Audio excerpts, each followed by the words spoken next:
والله اللي جاب حقه النهارده هو انتم. والله واقف على الشباب، وقفت الأسرة.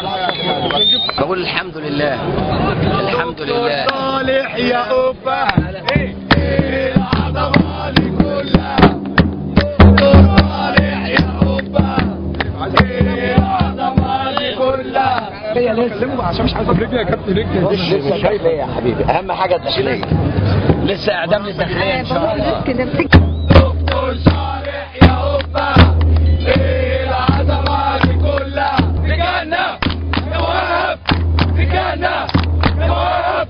أول حاجة بالنسبة لتفتيش المحاكمات النهارده إيه رأيك فيها؟ ضرب ناري بصراحة.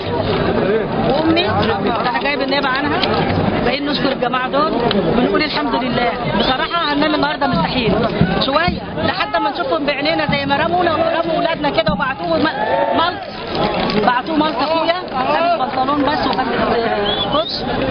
إن شاء الله يتكحل عينينا كده بيهم وهم بيتجازوا. قولي إيه للشهيد محمد بقى؟ أقول له ارتاح يا محمد، ارتاح يا حبيبي. وشايف يعني أنت لو روحك معانا والله كنت هتحس بالفرحة بتاع اخواتك دول.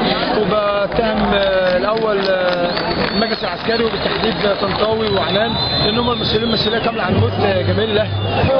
تعتبر الى حد ما مرضيه، مع اللي احنا لازم نحط في الاعتبار ان في ناس لسه بره ما اتحكمتش، امثال المجلس العسكري، وبنتهم وزاره الداخليه والمجلس العسكري وجمهور بورسعيد بتدبير المؤامره.